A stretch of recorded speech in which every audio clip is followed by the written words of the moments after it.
This is the Chase and Sanborn Hour, and this is Don Ameche welcoming you for Nelson Eddy and W.C. Fields. Oh, Mr. Ameche, are Fields and Eddy merging to mow me down here? I don't know, but you better watch your step, Charlie. A hearty welcome, too, from Edgar Bergen and Charlie McCarthy. Stick around, Bergen. I may need you. And Dorothy Lamour. Ah, Dorothy. A loaf of bread, a jug of wine, and wow. All right. And as our special guest, Miss Alice Brady, whose great performance as the gay and giddy mother in My Man Godfrey put her in the top rank of screen comedians.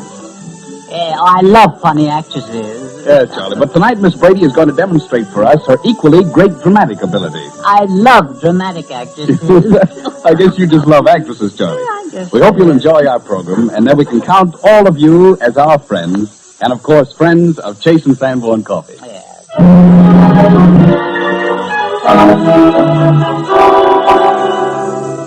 Now, while we're in a remembering mood, I seem to recall something or other about a joyride that one Charles McCarthy had at the expense of Edgar Bergen's car last week. I hope it's all straightened out. Beep, beep, beep, beep.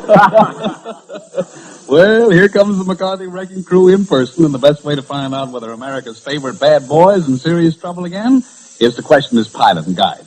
How about it, Edgar? Have you forgiven Charlie for his escapade? Please, Don, I'd rather not talk about it. I've never been quite so disappointed with any individual in my life as I am with Charlie. Not only did Charlie steal my car and wreck it, Don, but he started a fight with a man he ran into. Is that true, Charlie? Yes, Your Honor. I mean, yes, Mr. Ameche. What did you do, Charlie? Huh? And what did you intend to do about that accident? What are you going to do about it? Oh, the accident? Yes. Yes, I know. Seems that I've done enough, don't you think? Yes, sir. But you know, you'll have to appear in court. I don't think so, Mr. Bergen. You don't think so? No. I see. You see, they took your license number, and it was your car, and so I gave them your name, too. Why should both of us get mixed up in it? I see. Yes, well, that's nice. You have the nerve to do that. Yes. Charlie, have you no conscience? Well, yes, I have, Mr. Bergen. Yes. Yes, it bothered me so much yesterday, the whole thing, the horrible incident. I decided to go to the police station and confess. Well, I'm glad to hear that. Yes. And did you do it? No. I see. I got on the wrong streetcar. I see. It was so foggy. I couldn't tell one car from another. Later on, I found out it wasn't a streetcar at all. It was a lunch wagon I was riding. And when did you realize that you made a mistake? When I got the check. I see. Oh, it's humiliating, to say the least. Well, there's a Mr. Gazzolo coming to see me. Yes. Probably he's the owner of the lunch wagon. No, he isn't, no. He's the man I ran into. Oh, I see. Yes, he's the owner of the car that is, it was his car. That's the other one. I see. It's all too gruesome. Yes, sir. Charlie, now, will you tell me truthfully? Well, I'll try, yes. Yes. How badly damaged was his car? Well, Bergen, why split hairs? I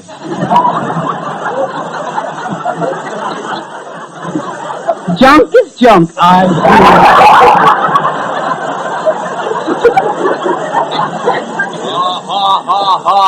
see. Here comes Mr. Gazzolo. That's the kid. He broke my machine. What you got to say for yourself, eh? I have nothing to say for yourself. Talk to Mr. Bergen. He's my lawyer. Is he your lawyer? Yeah, Bergen's my mouthpiece.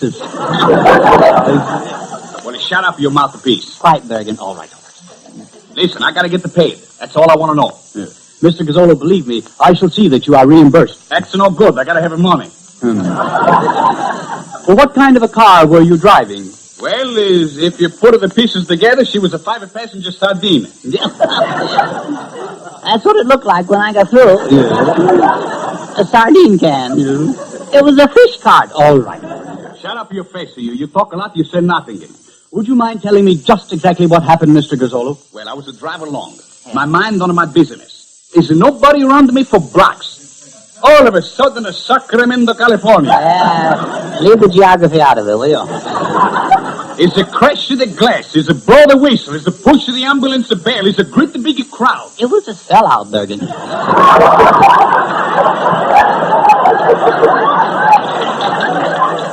Go on, Mr. Gazzolo. Is there somebody yelling? Man is a kill. Oh, I turn around, I take a look. It's me. No. Ed, the kid is crazy. He can't drive an automobile. What do you mean I can't drive? I hit you, didn't I?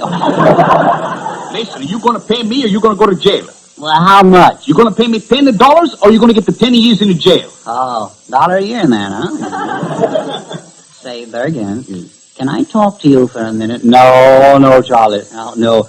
There's no use trying to talk me into this, Charlie. Oh, yes. You've committed a crime, and now you must pay the piper.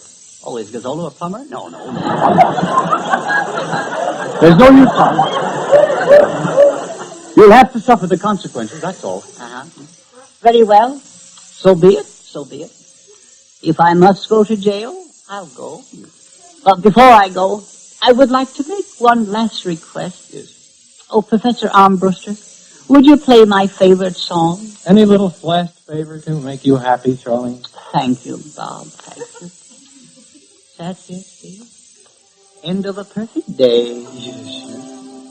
At my tender age, to think I must face jail, Alcatraz, iron bars in the big houses.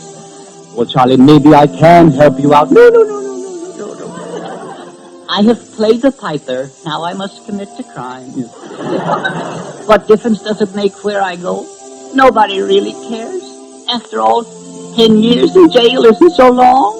I may meet some nice friends there. What's 10 years among friends? Say, look, maybe I have been too strict. Oh, no. You're entirely in the right, Mr. Gazzolo. But Charlie, really, Don't please, Mr. Bergen, no. I'll work hard. Maybe I'll get a year off for good behavior. Then you'll be proud of me. I've even learned a trade. A trade? I learned to be a pickpocketer. A ventriloquist. Listen to Charlie, my boy. You're making me feel kind of bad. Maybe I was too hard. Huh? Oh, no, Mr. Gazzolo, no. Even though you send me to jail, I still love you. You love me? Mm-hmm. Oh, Charlie, you love me? When the word prison is mentioned, you may not be able to sleep, because you'll know it was you, and you alone, who sent me to prison. Oh, you're making me cry. You're breaking my heart. But though I rot in solitary cell, and mice run over my fragile body, I shall love you just the same. Oh, please, stop it at the kid. I cannot send the kid, a little boy like him, into jail. I'll forgive him. You forgive me? Oh, you're wonderful, Mr. Gazzolo. I'll work for you for life, for nothing. You working for me? Oh, that's wonderful. Yeah. But look, what can you do for me? I can drive your new car.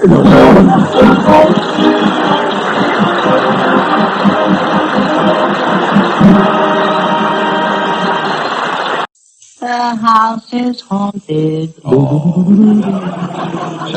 Charlie, what's the matter with you? Don't scream at me like that. Boy, oh boy, was I scared. What a bedtime story. Why, what's the matter, Charlie? Didn't you like the play? That was no play. That was a massacre. Are you all right? Are you alive, Ameche? Why, of course I'm alive. We're all alive. Boy, aren't we lucky? Is Dorothy Lamour alive? Oh, that's what counts, you know. Hello, Charlie. What's the matter? Hello, Daddy. Did the play scare you? Yes, it did, Charlie. Well, don't be frightened. I'm here. I'm scared to death. Hold my hand, Daddy. Oh, Charlie, you're so nice. Not too close now. Why, what's the matter? Well, after that play, I don't trust anybody. Even myself. Well, you don't have to worry about me. No, maybe not. But I'm warning you. If you mention that guy named Adam, I'm off like a flash. You mean Adam Brandt? I'm off. Hey, come back here, Charlie. Oh, Charlie. What? Don't ever do that to me. I thought you were protecting me. Well, I am. But after the fifth corpse, every man for himself. Well, Morning Becomes Electra was a bit morbid, wasn't it? Yeah, well, I wouldn't call it whimsical. Cute is the word, I think. Well, you only heard a small part of the play, you know. Yeah, well, I see where it could have gone on, yes. There were still 2 left to kill.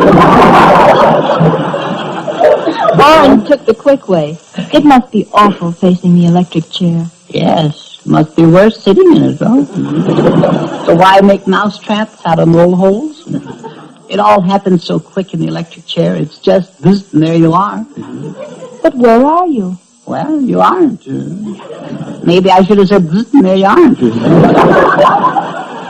Do you believe in capital punishment? Well, yes, if it's not too severe, I think it's all right. But after all, this Orrin, he was guilty. Yes, it was wrong of him to kill his mother. Well, that was my first impression, yes. He probably didn't even have a license to carry a gun. You see, they didn't clear that up, you know what I'm saying? I'm sure if you wrote it, things would be a lot different. Yes, I'm sure it would. Of course, if I wrote it, the first thing would show 3 ghosts out in a windstorm, see? And Mr. Fields could play that part, you see. Mr. Fields? Yes, 3 sheets in the wind,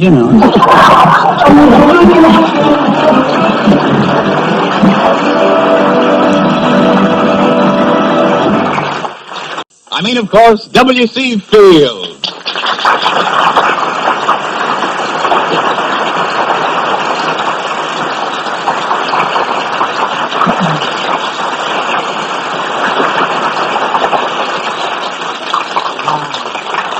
Give me that back again. Where are you?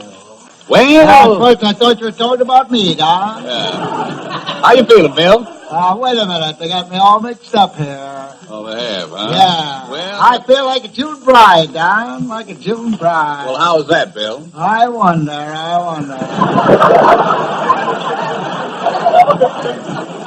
Now, June's a great month. I was married in June. Years later, I was divorced in June. Yeah, well, that's remarkable, Bill. I went to the can for back alimony in June. Yeah, yes, Bill. Yeah, June. But I was paroled in June.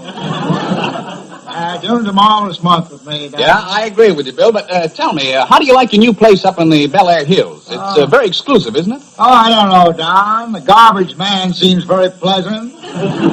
Sociable sort of chap. Puts on no airs whatever. No mock dignity. Very democratic, Don. Oh, a nice fellow, huh, Bill? Oh, yes, he is. Very democratic. Never seems to have his nose in the air, if you know what I mean. There's one man who should have his nose in the air. We had quite a lengthy conversation this morning, Don. Well, that's nice, Bill. What did you say? I said to him, lovely weather we're having, Mr. Frobisher. That's his name, Don. Ichabod Frobisher. That's quite a name, Bill. One of the Cucamonga Frobishers. I see. And what did Mr. Frobisher say, Bill? Icky didn't have much to say right away. Sort of a reticent fellow, weighs his words carefully. Oh, is that so? Yeah. Well, then the second time I spoke to him, he says, what do you mean, lovely weather we're having? Lovely weather I'm having. Sort of played me for a chill.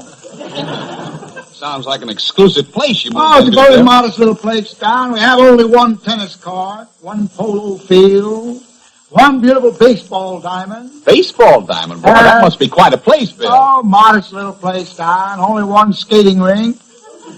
Motorcycle track for the tots,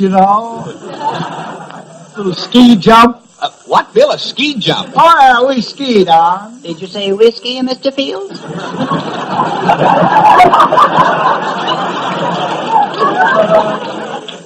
Greetings, Charles, my diminutive little chum. Yes, I said we ski up in the hill. Uh-huh. Whiskey. Yeah. So do I. Whiskey, so do I. Very funny, Charles. Keep quiet or I'll throw a herbivorous caterpillar on you. But, Bill, a ski jump, they don't have snow out there in Bel Air, do they? Now I'm prepared for all emergencies. Up to now, however, we've had on an average of 365 days in the year of sunshine. And that I'm being very conservative. All right, Bill, but tell me about your house. Oh, yeah, thank you, Don. I have 2 swimming pools, 1 fur line. A fur-lined swimming pool, Bill? Yes, down for winter bathing. It gets very chilly out there when the December sun goes over the mountains. Well, that's quite a novelty, a fur-lined swimming pool, Yes, Bill. it is. But in the spring we shave it. We take out the fur and line the pool with little chintz. Very cool. I understand it's very hilly country in Bel Air. Is that true, Bill? Yes, it is, Don. Yes, it is. So hilly up there, we can't engage a man to mow the lawn unless he has one leg shorter than the other. Well, how high are you there, Bill? Oh, very high, Don, very high. As a matter of fact, I had my driveway built by a retired roller coaster designer. I imagine at an altitude like that, one's nose would begin to resemble a frozen strawberry. Very Very good, Charles. How would you like me to whittle you down to a kite stick?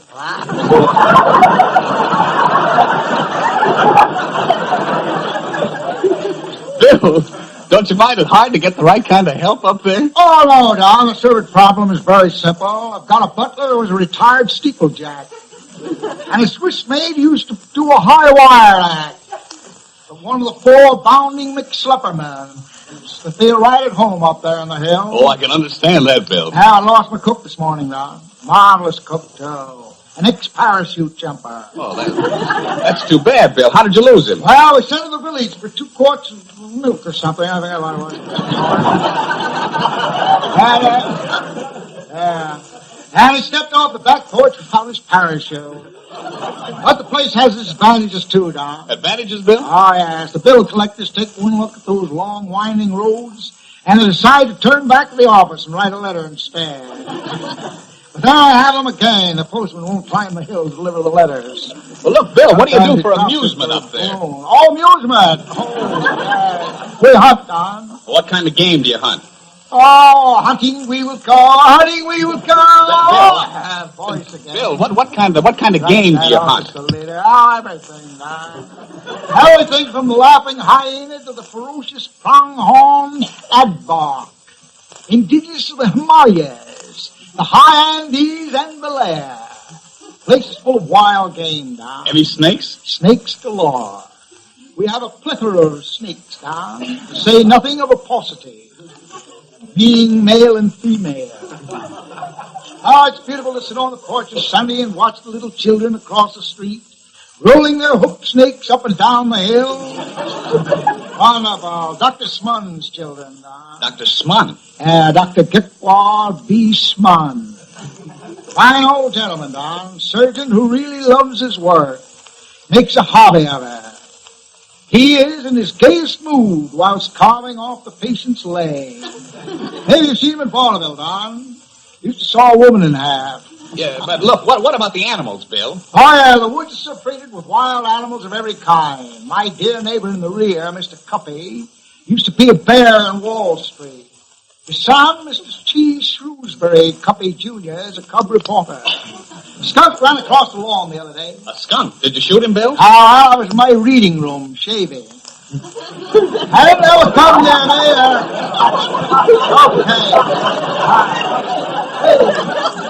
Okay. I didn't ever come near me, Don. The skunk ran across. I picked up a bottle of perfume and hurled it at the skunk's head. Did you hit the skunk, Bill? I thought I did, but I must have missed him by a mile. Any other game hunting up there, Bill? I hunt groundhogs. That makes fine hams, Don. You ever taste groundhog ham? But, Bill, hunting groundhogs, the groundhog only comes out once a year. I found that out. I got rheumatism lying around in ambush for 11 months. Ready to take a pot shot at one of the little nippers. But eagle hunting, Don, there's real sport. I shot a rare eagle the other day. Yeah, well, what's a rare eagle, Mr. Fields? 2 under par, my diminutive little child. How do you shoot eagles, Mr. I Fields? shoot them on horseback, Charles. Pardon me for cutting you off there. Do eagles ride horseback, Mr. Fields? Yes, eagles, elks, and oddfellows. I've lived on. Bill, do you do any horseback riding out there? I was practically born on a horse, Don. My mother was an equestrian with a circus. And I've had the same horse for 20 years, old Giddy-Up. Giddy-Up? Yes, Greece fame. Yes, you wouldn't understand it, Charles, an expression we equestrians use when we wish the horse to start. Well, after 20 years, there must be a great deal between you and the horse, Bill. Usually about 1.5 feet, Don. Sometimes more.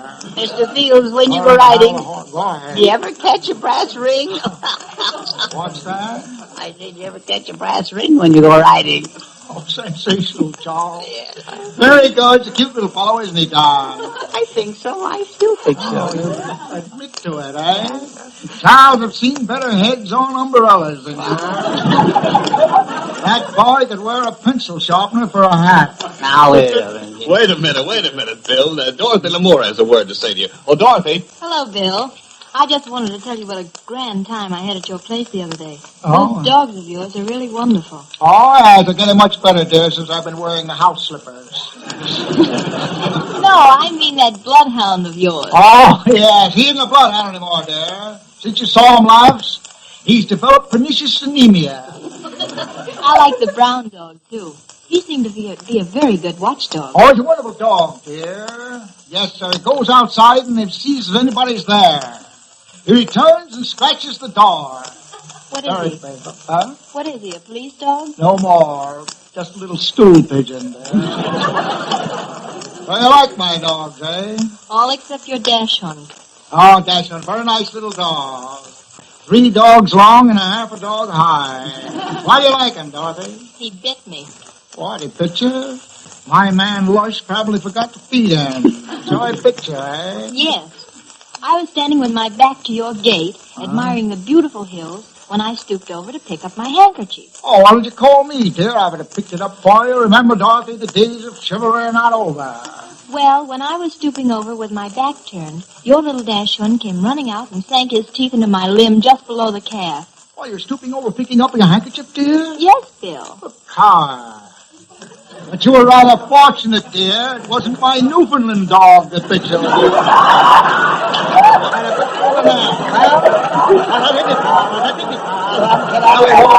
Thank you, Dorothy. Thank you very much, WCB.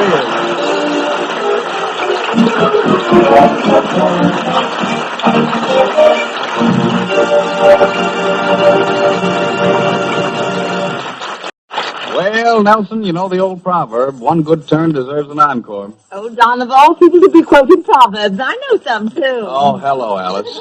You know some of what? Proverbs, like, well, people who live in glass houses. Yeah? Well, they don't have much privacy, do they? Isn't it fun?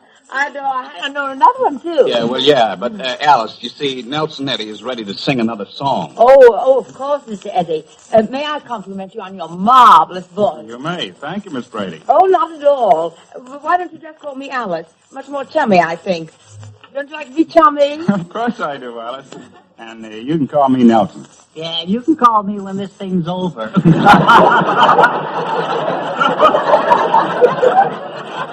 Hello, Charlie. I want you to meet Alice Brady. Miss Brady, this is Charlie McCarthy. I don't want to meet her. She's a killer. How do you do? I've been looking for you. Yeah. I think I meet Edgar Bergen. No. I've been wanting to meet you. In a dark alley, huh? Stick around, fellas. This spot I'm standing on may be marked by an X. Yes.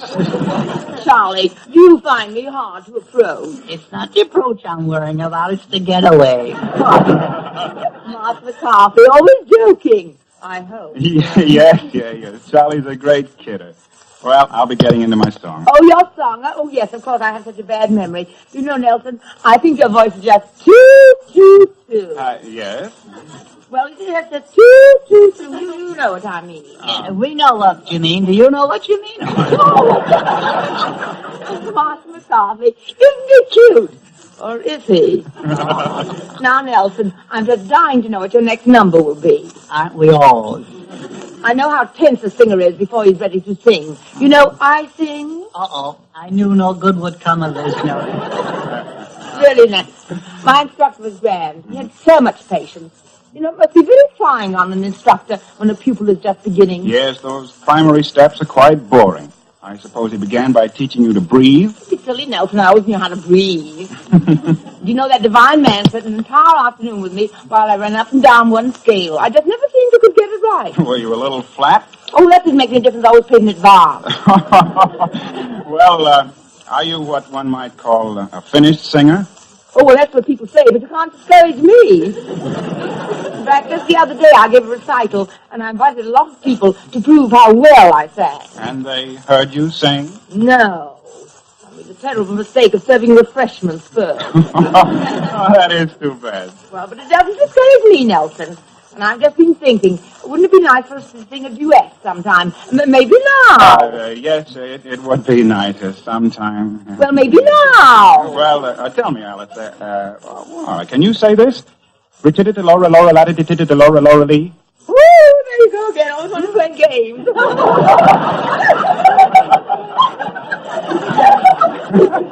Just a boy, talk. That's not a game, Alice.